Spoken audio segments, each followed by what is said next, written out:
いやまあ濁り酒はまあ日本で最初に作ったんがうちなもんで、濁り酒ってジャンルを作ったんですね。まあザル法を作ったのがうちですわ。ザル法、文字通りのザル法か。あ、骸骨見た、頭こが。れ峰子さんの頭やないですか。なんで本当だ。どんだや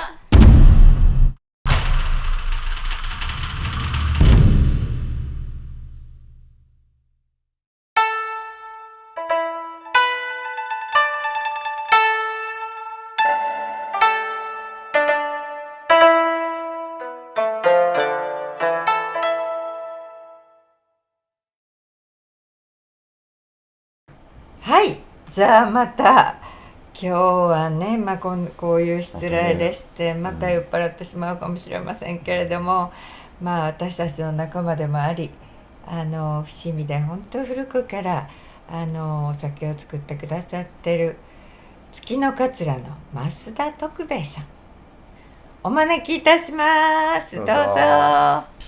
こんばんは。ここんにちは。よろしくお願いいたします。よろしくお願いいたします。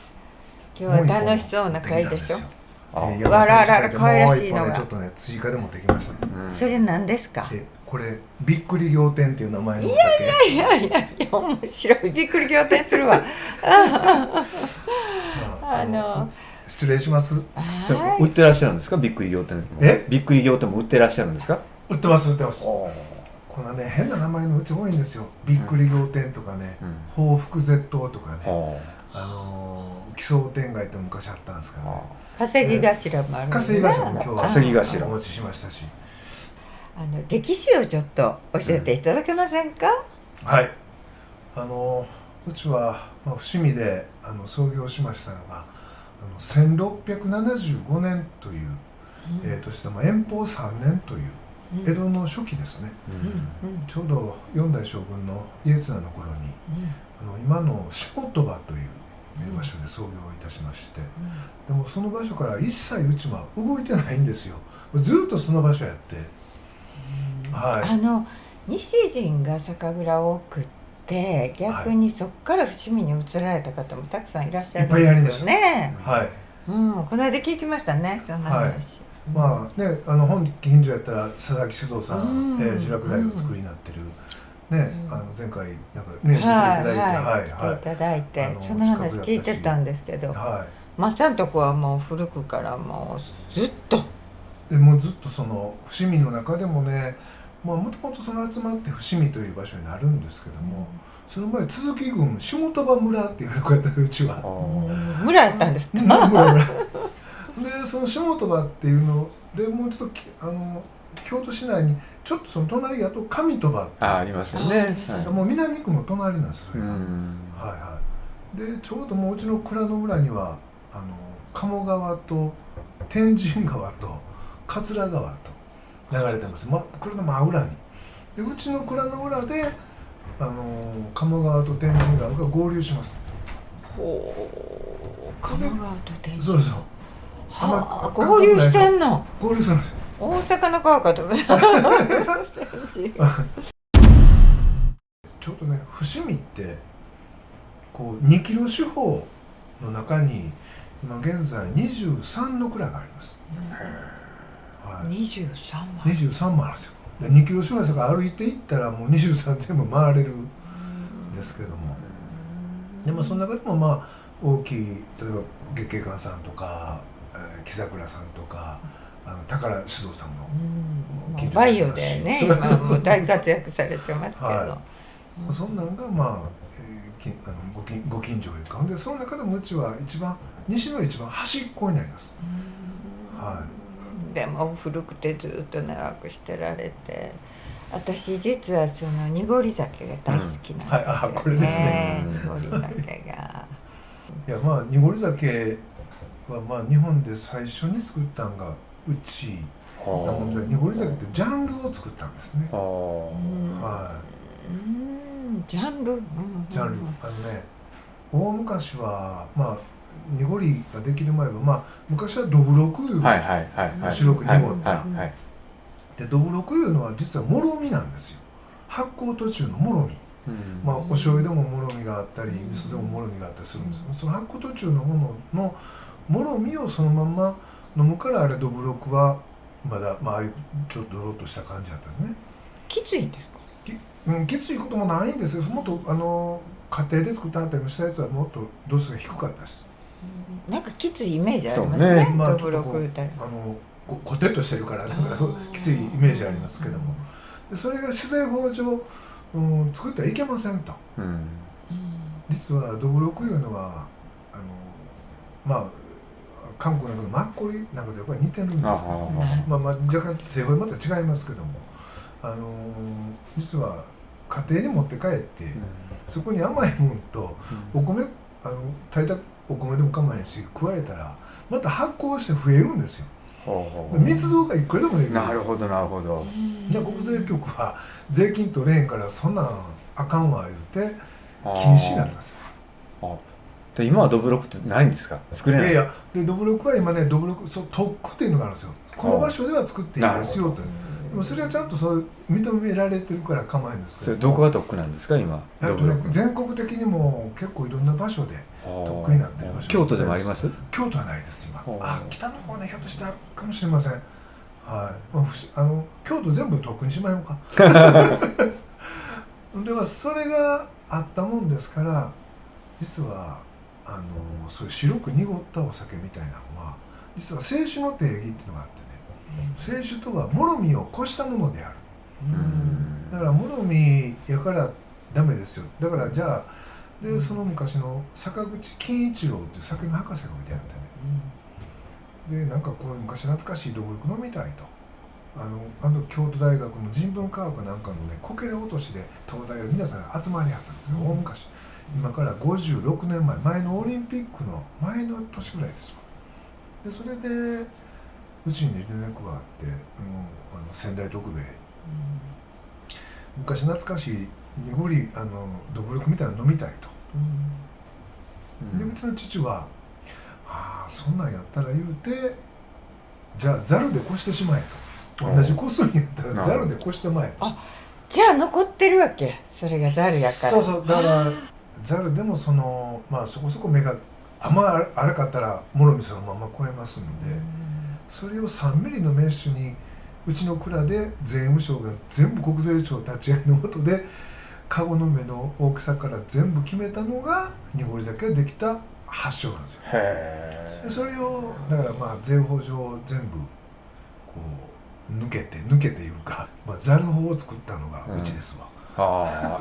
ざる法、文字通りのざる法か。それがこのそうこれがその濁り酒です。濁り酒になってる。今あれですか、いろんな種類のお酒作ってらっしゃると思うんですけども、一番の売れ筋はどこですか？何ですか？やっぱりうちはね、やっぱり濁り酒なんですよ。やっぱりパイオニアやったんで。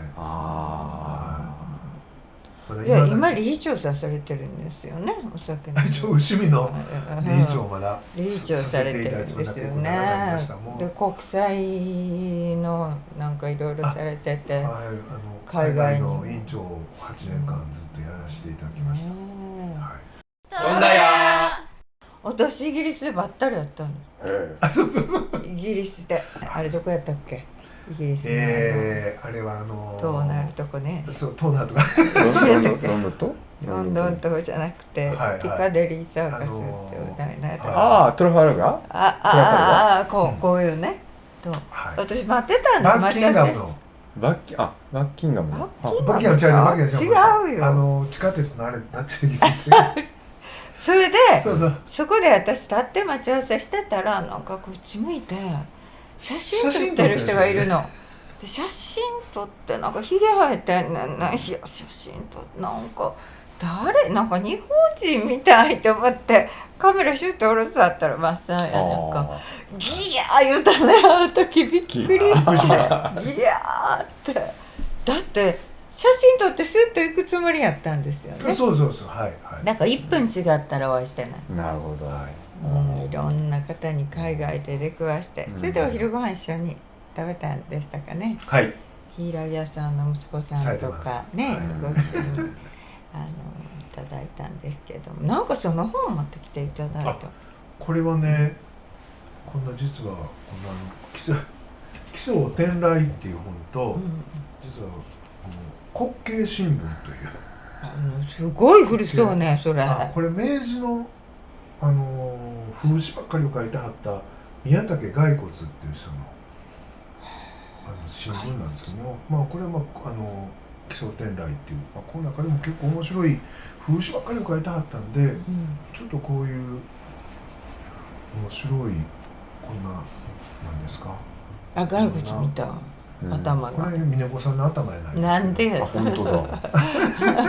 これかんざし女は守るって書いてありますけども、こんなねいろんな面白いことばっかり書いてあるんです。この明治時代でこんなキスとかキスしてある。男役の人が女型とか女型の女男役型の男役とか、いやいやいやいやいやいやいやその当時のこんなラブ。一文字でラブとか、あこんなんあんまりその当時やっぱこの人相当頭の賢い方やったんで、すごい面白い、今でいうエスプリの効いた方でね、でこんなトイレでもこんなお尻にダブル C って書いてある、これも明治でこんなんなるほど書いてね。あったんで、面白いですよね。なかなかそういう発想が、なかったもんですから、でそれでこんなんを実はそこからこの言ってたびっくり仰天とかオークゼットって名前が全部出てくる、構わぬとか、これはこういう滑稽新聞というこんな、この前機械出してはったんですね、こんな面白そうな内容で、結構面白い、ほんまか嘘か分からへんことがいっぱい書いてあるんですよ。それでデザイン的にも面白くて、フェイクニュースかもしれませんね。明治大正昭和と言ってはる。で昭和30年に亡くなってるんです、この方。でその資料たりはものすごい量持ちやったんで、それうちのじいさんとずっと付き合いがあったんで、それでそのものすごい量、段ボールで8箱ぐらいあるんですよ、うちにこの人の方の資料が送ってくれたコレクションですね。でそれをどうします送ってうちにそれ？どうします？展示しますとか。ですごい面白いんで、また展示でもすれば皆さんまた見に来ていただけるやろうなと思って、でこの中からこのさっき言ってたびっくり仰天とか報復 Z とか、そんな実は面白半分っていう言葉もこの中で出てくるんですよ。なるほど。で面白半分っていう名前をね先につけたかったんですけどね、実はこれはねサントリーさんが持ったね、面白半分美術館みたいなの持ったんですよ、あそこの財団をサイさんが鳥さんが。でそれでねそれだけはちょっとそれはうちも出さかい、それは使わんといて、でそれもちろん宮武骸骨ですよね、言ったらその通りと。なるほど。なるほど。私とこもね12代目までは田中藤兵衛っていうのを社長名として使って、それであれ戸籍から買われるんですよね、12代目まで。今はどうなんですか？今はうちも戸籍で変わってるから徳兵衛に戸籍が変われるんですか？今も代々襲名やさかいに、急に変える言うたらちょっと無理ですけども、家庭裁判所行って、ほんでそれで OK もらったら名前が変えられると。すると大学変えられたら、仮にご子息とか誰か徳兵衛さんのお名前譲られたら、今の徳兵衛さんの名前変えられるわけですか？変えて隠居名なの。隠居名ですよ。隠居名っていうのをね変えるのすごい難しいんですよ。実は僕ちっちゃい時泉彦という名前やったんですよ。泉と彦と書いて、酒屋や酒屋水に関係のある名前をつけてくれたんですね。でそれでそれはもう戸籍上バッテンで徳兵衛に変わってます。でも途中で僕は生前襲名すると息子に、もう一回徳兵衛っていうのはあげるわけで、そしたら家庭裁判所行って徳兵衛変わりました。で僕は基本的には前の幼名に変わらないかもしれない。泉彦という名前基本は。それね徳兵衛の方が偉そうですよ。で僕の方がねちっちゃなためで気するよ。だからね父はね本当は生前襲名とてもしたかったんですけども、そうするとなんかね一山とか考えてましたね。横一の山とか書くと。うちのねじいさんは徳沖縄と書いて徳王っていう名前使ってました。それと生前襲名はどっちもしなかったですね。なるほど。私とこは東米を終わって東洋になってましたよ。東洋どんな字ですか？東米の東富士に富士に。太陽のよおお。東洋。それがでもね、戸籍上では変えられへんでしょ。さあでも東米さんが2人になってんのかな、そしたら。いやいや、前の名前に変わってはるかなんかやないと。前はね東吉郎かなんかやったんでしょ。そうですか。だから3回名前が変わってると思う。もう昔のあ話やから昔やからね。できたんやと思うわ。今なんかもう3回名前変えるのなんか相当難しい大みたいです変ね。かもしれないね。なんかよっぽど悪いことしたんちゃうか。パスポートで困った泉彦という名前で、徳兵衛に変わりましたよ。まだパスポートの期間残ってたんです。訂正で徳兵衛にして海外出国するときイミグレーションでなんで変わったかも全部言わなあかんですよ。全部英語で。なるほど。そんなん毎回言えへんですやん。めっちゃ困りましてね。で結局途中でやっぱすぐに帰ってきてパスポート買いました。徳兵衛。そう本当やね。まだ残っててもね買えそうだから毎回そんなん英語でね、どの国行ったって言わなあかんって、そんなん海外にないでしょ。絶対偽装パスポートで思われるんですよ。録音しといてよかったね、説明を英語で言ってなかっ飛んだよじゃあこの辺で前半は終わりたいと思います。た。ありがとうございました。後半楽しみにしてください。飛んだよちょっとそのわけのわからんもういわけのわからんってわからんやつ。わからんやつ、わけわからんっていうネーミングもいいかもしれない。びっくりでこれね。びっくり仰天やね。わけのわからんちゃう。びっくり仰天。これがこれもお酒がないタンクね。そう空っぽのね。当たり前。飛んだよ